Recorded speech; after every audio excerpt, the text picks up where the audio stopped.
and welcome to episode 14 of the Lonely Knitter podcast. Hi, my name is Laura. If you are a new viewer, welcome. This is my little corner of the internet where I come to chat about all the craftiness in my life. If you're a returning viewer, hiya. My voice has come back. Almost. It's a little bit croaky every now and then, but most of the time it's okay. I haven't had my hair tied back in a really long time, and it feels really weird looking at myself with my hair tied back. Anyway, this is going to be a quick one today because it is Monday the 9th of December at just gone 1 p.m. and I have to go early today because it is my little boy's Christmas performance. I don't think they're doing like a traditional nativity. They do a Christmas story at school. He is in reception. He's 5 now. He's 5, and I have to zoom off to go and watch that. So it's gonna be a quick one today. So if you want to find me elsewhere on the internet, you can find me as Folk Yarn Studio on Instagram and East Anglia Yarn Festival on Instagram, because I am the dyer behind the Lonely Knitter, which is a yarn that is hand dyed here at Folk Yarn Studio. But I am also I also own Folk Yarn, which comes out of Folk Yarn Studio, and I run East Anglia Yarn Festival, which is a yarn show in Norwich in the UK, an annual event. And yeah, that's all organised here and stuff stored here and piled up. All of it comes out of Folk Yarn Studio, so you can find me on Instagram under those names and also over on my website. So the website is Folk Yarn Studio. Details are all below, same as the East Anglia Yarn Festival. Details will all be below. Tickets are on sale for the 2025 show. We have over 85 vendors coming to the Norfolk Showground Arena. It's a massive weekend, it's loads of fun, so if you would like to check it out, please do. Yeah, so I'm going to get into it. It's been a mad week. So I'm going to have lots of vloggy bits after I've done chatting because it's been a mad week. I haven't had a lot of time to craft at all. I have been getting in my 5 minutes a day most days. One of those days that 5 minutes had to actually be work. It had to be dyeing because I didn't have time to knit that day. But I've also had an open studio day on Saturday, and I had the lovely Jen of Castleview Yarns come to hang out with me here at the studio, and we had some absolutely lovely people pop in, and we just sat and crafted and chatted, and it was so lovely. And yeah, it was a blustery day. Storm Dara, I think it is battering the UK at the moment. And yeah, if you can hear wind noise or background noise, I'm so sorry. My studio is it's in old court buildings, so it's a big communal buildings. So there are other people moving around in the building, but also I can hear really loud wind noise. So I'm so sorry if you can as well. It is absolutely blowing a hoolie out there. Yeah, it's crazy. So Storm Dara, it's cold, it's wet, it's horrible. So we didn't have tons and tons of people come to see us, but the people that did come out to see us, we just sat and stayed for hours and just knit and chatted, and it was perfect. Snacks and chill. So yeah, and then that was the Saturday, and then on the Sunday it was Crafty Cinema, which is an event I organise. I don't earn anything from. It's not a financial thing at all. It's just something I organise and pester our local little independent cinema to do. And we had more than 40 tickets sold. Oh, my coaster trying to come with me. But more than 40 tickets sold, and people turn up for Crafty Cinema, which was at Lowestoft Cinema. So I am going to email the cinema manager in the hopes that we can have another one in the future. Yeah, I'm really hoping he'll let us do another one because it was really fun. We saw Wicked. It was brilliant. I've seen it twice now. It's brilliant. So yeah, it's been a mad week. I've hardly had any time to knit, but I have knit a tiny bit. I am going to show you some bits in vloggy stuff after my sit down chatty bit. I had started, I'd cast on and knit about this much.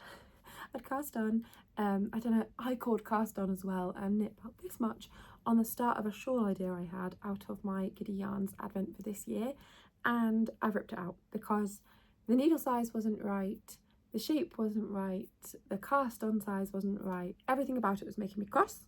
So I have put the needles, I'm about to leave, so everything is packed into my backpack, which is sat right next to me.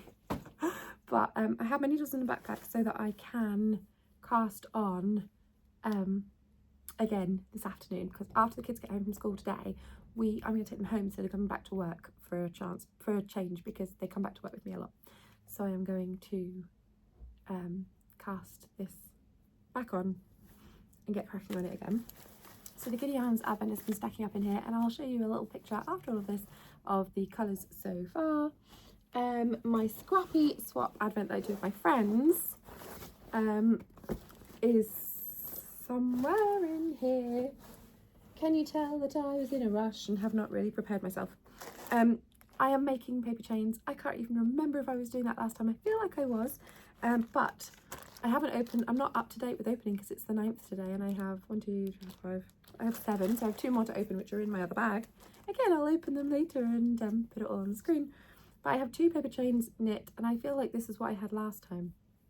Can't remember, but yeah, the idea is once I get another button on there, because I want to be able to take them apart and store them flat when I'm not using them.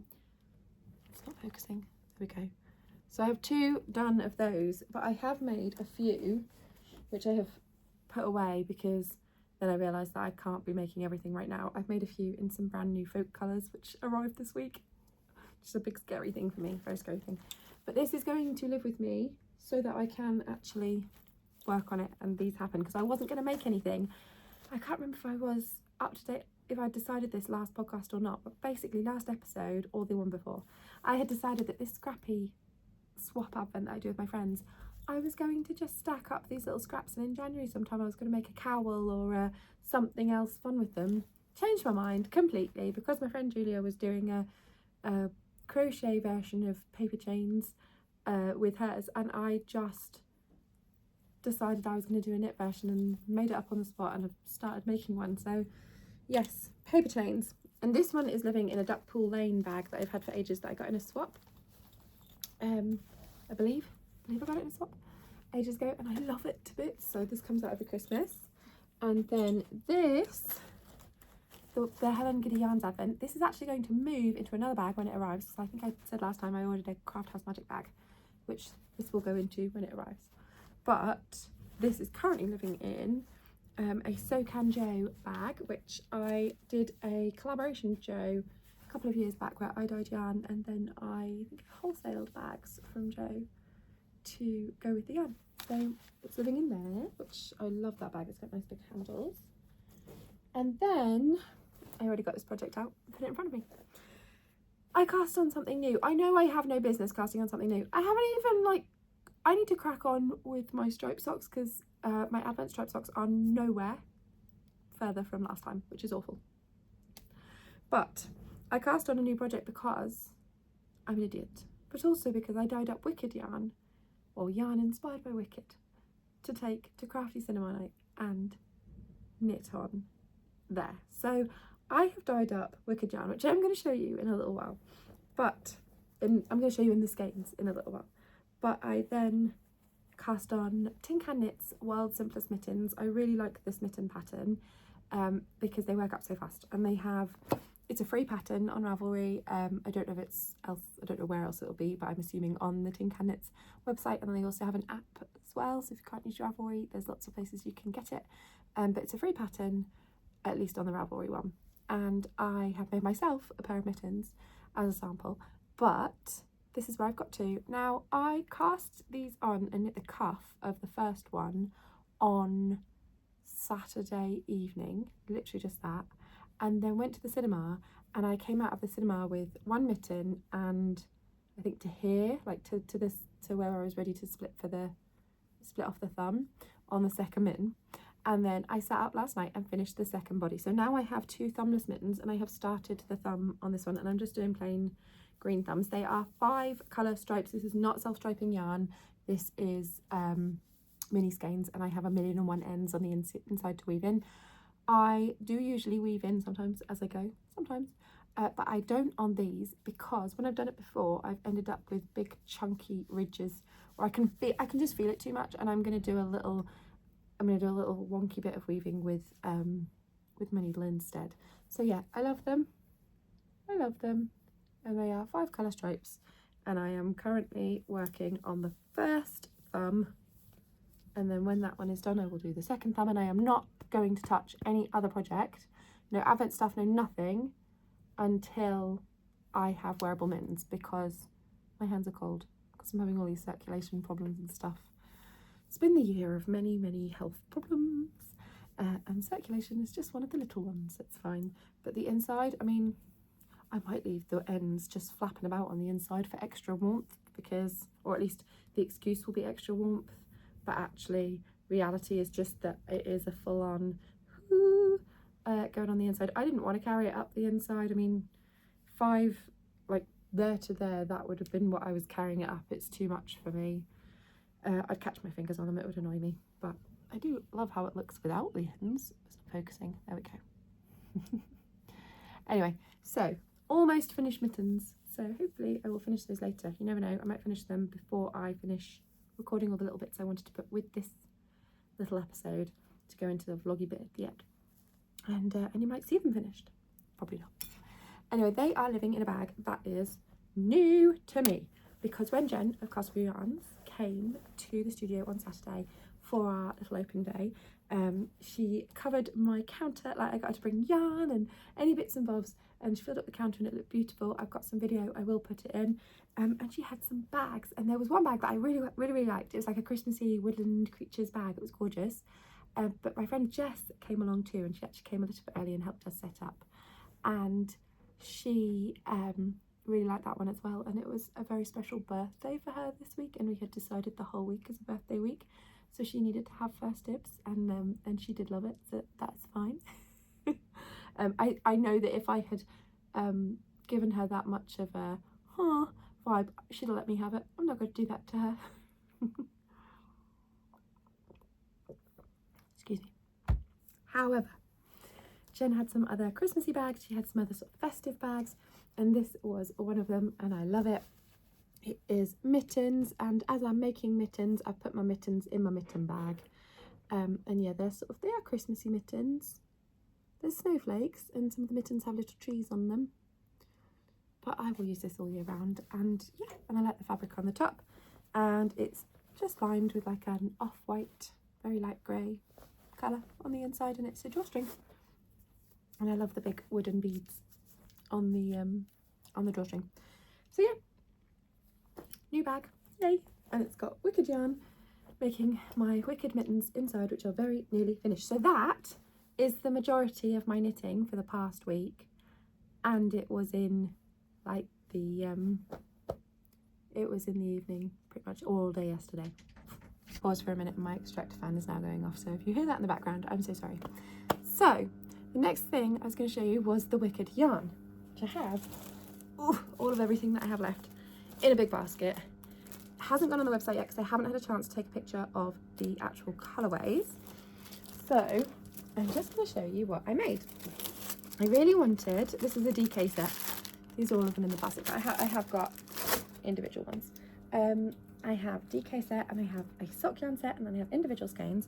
I wanted to make a 5 skeins, 3 greens, 2 pinks. I'm so sorry, I keep getting interrupted today. Anyway, I'm going to show you all on DK. I've made 5 colours, 3 greens, 2 pinks. I'm really happy with them, mainly because it's something they came out how I wanted them to come out, and there was no trial or error this time. So much of what I'm dyeing, I throw dyes at yarn, not throw stuff at yarn because that would be weird, but throw dyes at yarn, and that is why I often end up with a sale basket at shows, because there's ones that didn't quite work out. I do plan, but also the way my brain works quite often doesn't want to plan. Anyway, so I have 5 colours. I'm just going to walk you through them. Yeah, I'm so chuffed. I really want to make a jumper next and stripe them, but actually I have 1,000,001 other things to make, so it's probably not going to happen, and I've made mittens, and that's okay. So this one, and I am going to do my absolute best. I did a live where I was talking about all sorts of stuff. I'm throwing things on the floor now. I did a live where I was talking about all sorts of stuff, and I showed these, and it was really hard not to sing the names of these colourways. So I'm going to try my best again because nobody wants that in their life. But this is These Things Are Sent to Try Us, and it is a light speckledy pink. Stop trying to, there we go. A light speckledy pink. There we go. And then we move into You're Gonna Be Popular. You're gonna be popular. Which is a darker pink with little speckles. And then if I show you the lightest to darkest, so this is Unadulterated Loathing, which is my first green, and then into my middle green, which is The Wizard and I. The Wizard and I. And then, last but not least, we have, oh come on, Unlimited. So this one is Unlimited. So yeah, Unlimited, The Wizard and I, Unadulterated Loathing. These Things Are Sent to Try Us, and You're Gonna Be Popular. Yeah, I love a sing along. Oh, I'm dropping them. Yeah, so these are my 5 wicked colourways. Yeah, so I need to take some pictures and put them on the website at some point, but they're not up yet. Might try and get them up for this maybe Wednesday. It's Monday today. Maybe see if I can get up on Wednesday. And I have left one because the rest all went. I have one sock yarn. Why does it like my face more? Come on, camera. One sock yarn mini set left at the moment.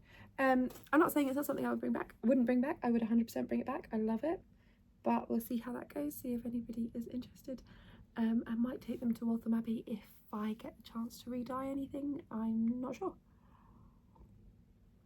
And then there is one other giant piece of news for me. For me, it's a giant piece of news. So if you've been following me for a while, you may have seen folk yarn, which are, oh, I've got my blue, what am I doing? Which are these colours, which is an East Anglia Yarn Festival sort of creation, but it's an East Anglian wool yarn line. So I've created this myself. This is wool sourced from East Anglian farmers, East Anglian wool sheep, yay. It's our unique blend, so it's 60% Romney, 20% BFL and 20% Suffolk. Yeah, it's sourced from East Anglia. It's sent up to Yorkshire where some of it is dyed, it's all processed, some of it is dyed and then it's spun. And I get some back undyed, which the lovely Jen at Castleview Yarns has some more of that she's dyed up as well. So I'm hoping that'll either be already on her shop or hitting her shop soon. So if you fancy that, go and hit her up. I did have some on my site, but I need to dye some more. But yeah, it's a woolly wool, but I'm a bit fussy and princessy with woolly wool, and I think it's soft. And when you wash it, when you block it, it softens up even more. These are the colours that I have had for ages. So we've got, and they're all named after places in Norfolk and Suffolk. So this one is Wroxham. This one is Norwich, which is black. Then the purpley plum, which is Holt. And then Alton Broad, which is where I live. And then Holcombe. And then that's the undyed. And then Beccles, which is where I grew up and where most of my family is and where I would say I am from. So Beccles. So those are what I've had for quite a while. They're all on the website, and I really wanted to do some more. I needed some more undyed because I was running very low on that. But I also wanted to add a few more colours. Now, it's incredibly expensive to create a wool line, to do minimum orders, to do, you know, what you think you might need. It's very scary. It's actually really terrifying, because what if nobody wants it and I'm left with hundreds of skeins of yarn that nobody ever wants? But I've gone for it again. I'm not 100% sure I'll do it again. I have no idea. I literally have no idea how it'll go. I've got more of the undyed. I've also got it as undyed fibre, which I'm very excited about because I've been dyeing fibre. In fact, I should have brought some over to show you. I've been dyeing fibre and I've been enjoying myself with that. but I have 3 new colours and I love them. So this one is Southwold, which in different lights can come across really differently. In some lights people think it's a grey, and it is a soft, it's coming out a lot darker on camera here, but it's a soft pewtery light brown. So I've got the Southwold, and then I have this red, which is a proper red, and it's, yeah, I love it. This is Sandringham and I love it. It's slightly, I know that's pretty true to colour where it hits it on the light, 'cause it's a very bright red. And then the last new one is pink, and I had a lot of people ask for pink when I was talking about future colours and potentially creating future colours, and it is a very hot, like vibrant pink. And yeah, this one is California GY is how it's listed, so California Great Yarmouth. So California is a little place just on the other side of Great Yarmouth from me. I almost called it California Sands, which I think actually is the name of the holiday park, and I did not do that. I have just called it California GY. So yeah, these 3 have joined the family, the folk family, and I feel like they are going to be right at home. My absolutely lovely friend Jess took, after when she was here for open studio day on Saturday, she took with her, she was making me a granny stitch jumper as a sample from Holcomb, California GY and Holt and Sandringham. I absolutely love these together. I think they are the best combo. So these are all on the website now, because I just thought instead of making people wait around or anything like that, I will put them up straight away. And yes, some of my lovely friends have already purchased some, and they are currently packed up. They went onto the website on Saturday. I came back in this morning, Monday, packed them up, and they're in the bags with their postage on, ready to go to the parcel post box on my way back to the school. Yeah, anyway, I have to dash because it's super late. I am actually a couple of minutes later than I wanted to be, so I've got to go. But I will video some bits at home. I have some other little bits of footage throughout the weekend. I'll put some text on the screen, and the next few minutes will be a kind of little tribute to Vlogmas, because I'm feeling really sad not doing it. So yeah, if I don't say it at the very end, thank you so much for making me so much less of a lonely knitter.